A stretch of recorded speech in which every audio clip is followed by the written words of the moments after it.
सतनाम श्री वाहेगुरु जी। एक बार सारे गुरु का नाम जपे जी। सतनाम श्री वाहेगुरु जी।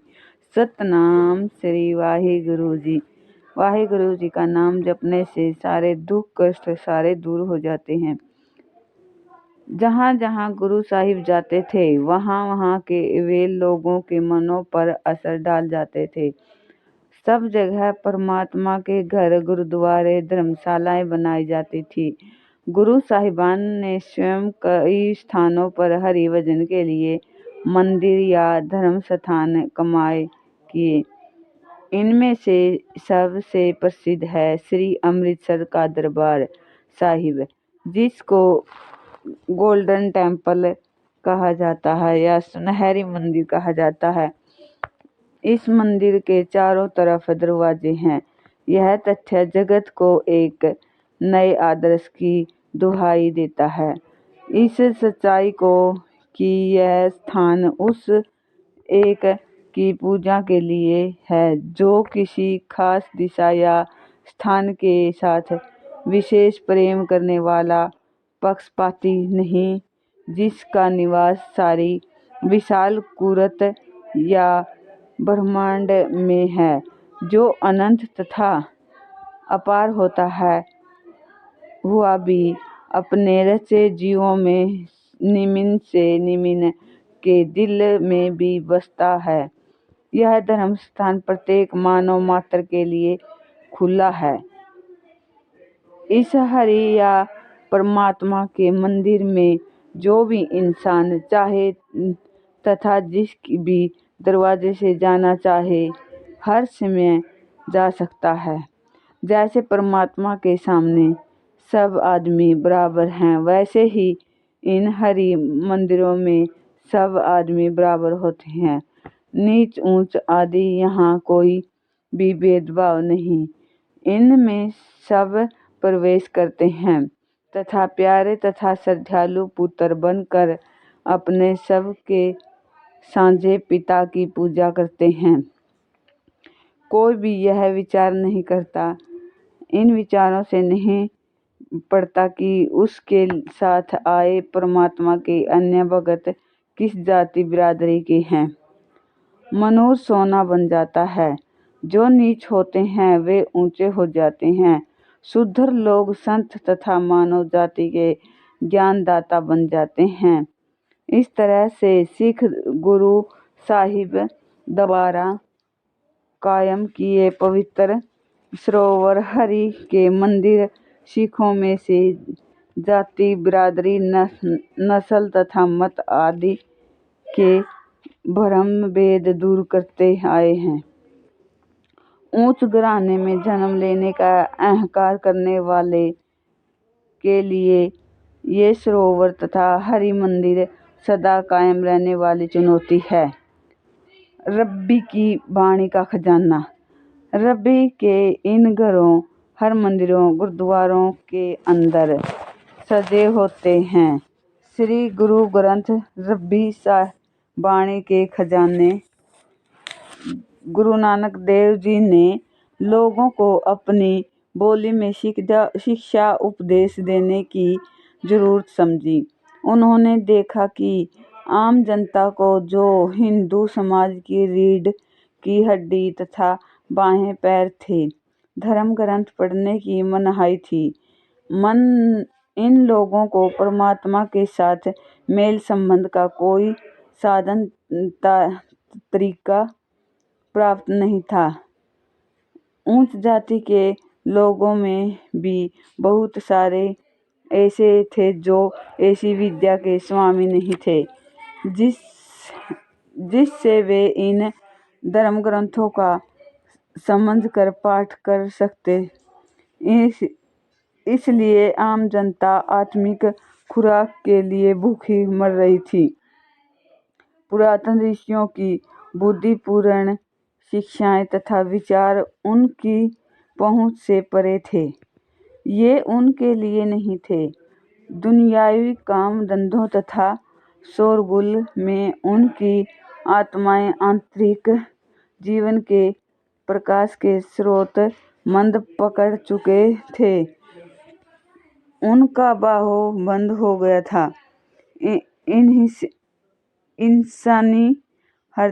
इंसानी हृदय में उस महान अदृश्य परमात्मा के लिए जो कदीमी तथा गहरी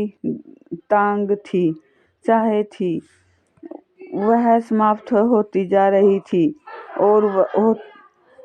और होता भी क्या, लोग आत्मिक खुराक के लिए पुकारते थे, पर उन्हें पत्थर मिलते थे। वे सर्वशक्तिवान के लिए तरसते थे, उनको मिलते थे मिट्टी, पत्थर या काठ के टुकड़े। गुरु नानक देव जी ने दयालु हृदय में मेहनत मजदूरी में लगे हुए तथा भूखे मरकर करोड़ों इंसानों के लिए दया पैदा हुई। आप जहाँ उनके शरीर को भोजन पहुँचाते थे, वहाँ आपने उनकी आत्माओं को भी खुराक देने का प्रमाण किया। आपने स्वर्गीय मंडलों की उड़ान भरी तथा वहाँ से देवताओं की खुराक देव भोजन या अमृत भर के लाए। इस देवी भोजन को आपने फिर सबको खोल कर बांटा, किसी को खाली न रहने दिया, कोई भेदभाव नहीं किया, सब ने तृप्त होकर खाया। तथाकथित शूद्रों, चंडालों ने भी तथा क्षत्रियों ने, ब्राह्मणों ने भी ये नाम धान के भंडारे हरि सिमरन के थे। सदा बंटने वाले प्रसाद स्वर्गीय जलों के ये सदा बहने वाले दरिया, जो लोगों को उस देश के किनारे पहुंचा जाते थे जहां सबसे ऊंचा जगत मोहन बरसाता है। बाद के गुरु साहिबान ने भी पूरे प्रेम उत्साह के साथ यह जारी रखा। लोगों की मीठी सादी तथा घरेलू सीधी बोली में पिता परमात्मा का यश गाया जाता था। परमात्मा के ज्ञान तथा दर्शन के ऊंचे कठिन विचारों तथा सच्चाइयों को आपने जन साधारण की समझ में आने योग्य बना दिया। वास्तविक तथा गहन धार्मिक जीवन के आत्मिक अनुभवों को आपने सबकी पहुंच के अंदर कर दिया। गुरु साहिब जन्म से ही कवि तथा संगीतकार थे। वे दरगाह से अपने असली घर से ही संगीत, काव्य तथा आत्मिक प्रभुता के भंडार लेकर आए थे। आपने उस दरगाह तथा उस दरगाह के स्वामी का यश ऐसी वाणी के स्वरूप में गाया किया, जिसमें मानव दिल तथा दिमाग के अंदर पहुँचने की ऐसी शक्ति तथा जिसके शब्दों में ऐसी मंद मीठी लोय है, जो संसार भर में अद्वितीय तथा बेमिसाल है। गुरु साहिब के दिव्य गीतों, गुरु शब्दों ने करामत कर दिखलाई। उन्होंने पापियों को सत महात्मा बना दिया। वे सिख श्रद्धालु के दिल तथा दिमाग में मीठी मीठी ध्वनि सहित गूंजते बजते रहते। वे उसके आचरण को ढालते, उसके ख्यालों को वश में करते, उसके भावों जज्बाओं को ठीक राह पर डालने तथा उसके सारे व्यक्तित्व को नया रूप देते। इलाही संगीत में इस संबंध में बंदा सिख अपने को एक इस प्रकार आजाद प्रतीत करता, जैसे बह रही हवा, इतना हल्का महसूस करता जैसे हवा, इतना खुश लगता जितनी पति को प्राप्त कर चुकी स्त्री। यह रब्बी संगीत वह कुंडा था जिसने वह महान मछुआरा थकी हारी भटकती फिरती तथा तूफान ग्रस्त रूहाओं रूपी मछलियों को माया के नशीले काले पानी में से पकड़ता तथा जीवन तथा प्रकाश के सदा बहते उस चश्मे में डाल देते, टिका देते, जो संसार के सर्वव्यापी परमात्मा के हृदय में से बहता है। गुरु शब्द का चाकू था जिससे गुरु साहिब लोगों के गलों में से पाप दुख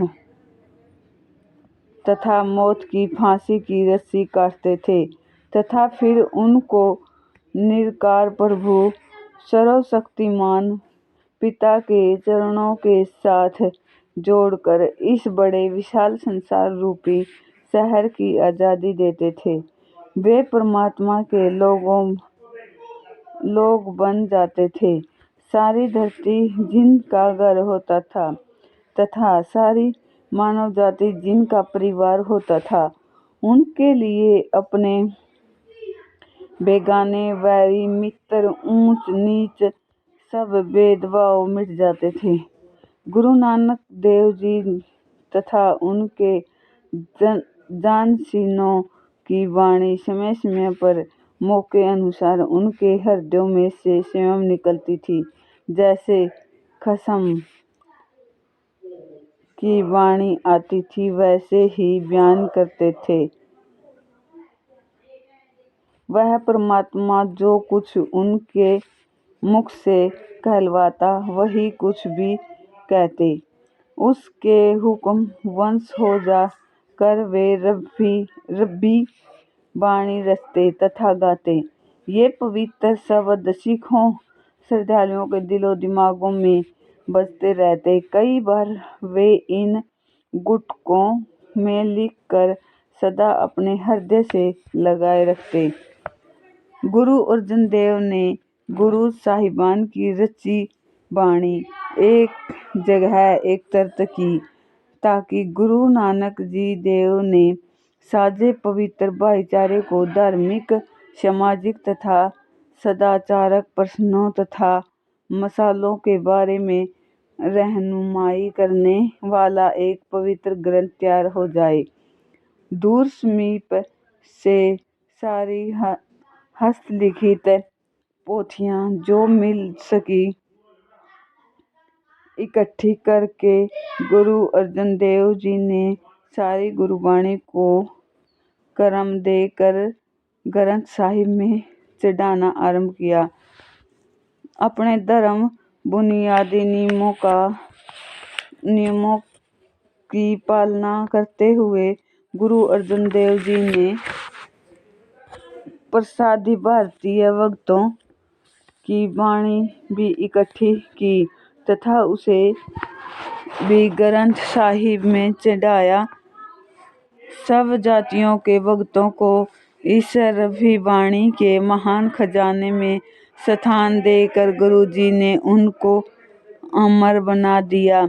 उनमें से कुछ है जयदेव ब्राह्मण, नामदेव छिब्बा, त्रिलोचन वैशाई, सधना बुचड़, धन्ना जाट, रामधन ब्राह्मण, पिप्पा राजा, कबीर जुहा, रविदास चमार, शेखर फरीद मुसलमान तथा भिखण मुसलमान। इस तरह गुरु जी ने अपने एक अमर ढंग से दुनिया के सामने यह स्पष्ट कर दिया कि सब इंसान चाहे वे किसी भी जाति कबीले या मत या संप्रदाय के हो उस सर्वोच्च प्रभु तक पहुँचने के अधिकारी हैं कि चारों जातियों में से जो परमात्मा के सच्चे भगत साबित होते हैं वे सारे आदर सत्कार के हकदार होते हैं। उन्होंने यह स्पष्ट कर दिया कि उस प्रीतम प्यारे प्रभु के दरबार को जाने वाले जो गाड़ी राह गुरु नानक देव जी ने मानव जाति को बताने या दिखाने आए थे वह उन सब के लिए खुला है। जिनमें उस राह पर चलने की चाह और इच्छा हो। रब्बी संगीत का जो खजाना वे रचते रहे थे वह सारे भारत के लिए है। गुरु ग्रंथ साहिब का पाठ हर कोई कर सकता है, चाहे वह किसी भी जाति का हो, बरादरी का हो। सिखों में पुजारियों पुरोहितों की अलग कोई श्रेणी नहीं थी। आवश्यकतानुसार प्रत्येक सिख अपने के लिए तथा पड़ोसियों के लिए पुजारी बन सकता है, पूजा पाठ कर सकता है। प्रभु के गीतों को गाकर ब्राह्मण भी शूद्र भी आनंद अनुभव कर सकते थे। गुरु जी ने सब शब्दों में कह दिया, खत्री ब्राह्मण शूद्र वैसे उपदेशु, चहु वर्ना कऊ साजा। गुरुमुखी नामु जपे उधरे, शोकली मही घटी घटी नानक मांझा। बीज मंत्रु सर्व को ज्ञानु, चहु वर्ना मही जपे कोई नामु। जो जो जपे तिस की गति होई, साध संगी पावे जेनु कोई। प्रभु परमात्मा का नाम जप कर उस समय का यश गा कर नीच से नीच जाति वाले भी नहीं बल्कि जातिहीन भी पार उतर जाते हैं तथा दुनिया में सत्कार योग्य हो जाते हैं। गुरु जी का कथन है, खत्री ब्राह्मण शुद्धु वैसु उधरे, सिमरी चंडाल जिनी जानू प्रभु अपनाना, नानक तिसही रवाल। इस तरह गुरु अर्जुन देव जी ने ये इलाही वाणी का वह खजाना, आत्मा का वह मंदिर रचा जो अंत में श्री गुरु साहिब बना। इलाही वचनों के इस रफी पवित्र ग्रंथ का गुरु जी बेहद सत्कार करते थे। वे इसका सदा ऊंचे स्थान पर प्रकाश करते तथा स्वयं नीचे स्थान पर बैठते थे। आपने सब सिखों को हुक्म दिया कि गुरुवाणी को गुरु समझे। इस संबंधित गुरुवाक है, वाणी गुरु गुरु है, वाणी विचित वाणी अमृतु सारे। गुरुवाणी कहे सेवकु जनु माने, परतखी गुरु तिस्तारे। निम्न तथा उन सब जातियों के भक्तों की वाणी गुरु ग्रंथ में चढ़ जाने में से गुरुवाणी के समान बन गई है तथा इसका उतना ही सत्कार किया जाता है। इन भक्तों को जिन में से कुछ तथा कथित किए जाते हैं अछूत से भी, तथा जिनको उनके समय तथाकथित उचित